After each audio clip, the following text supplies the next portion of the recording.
Welcome back to part 3 of how I found out I have fibromyalgia. So I went to go see the rheumatologist, and my first appointment, she wanted to do blood work and also discuss my symptoms and how long I've been experiencing these symptoms.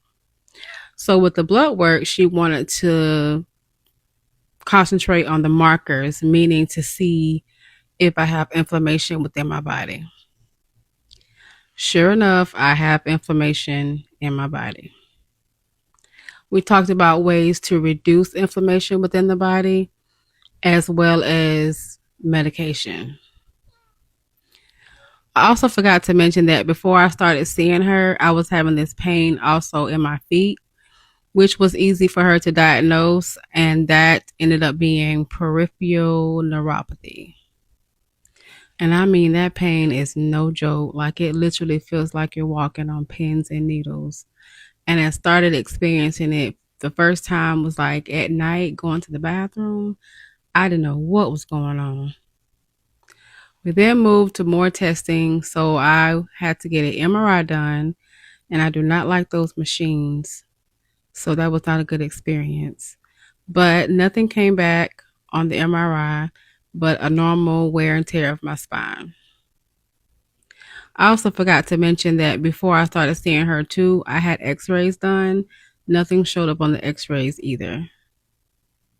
She prescribed me a muscle relaxer and also this medicine called Tramadol. Tramadol was definitely short lived because one day I was at work, and mind you, at this time I had been like dieting, so I wasn't eating as much.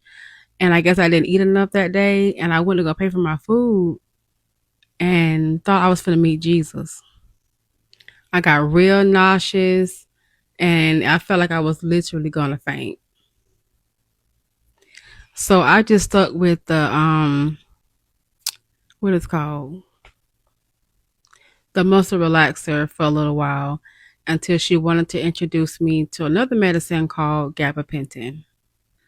Well, I couldn't take gabapentin because at that time I found out I was pregnant and could not take it until after I gave birth.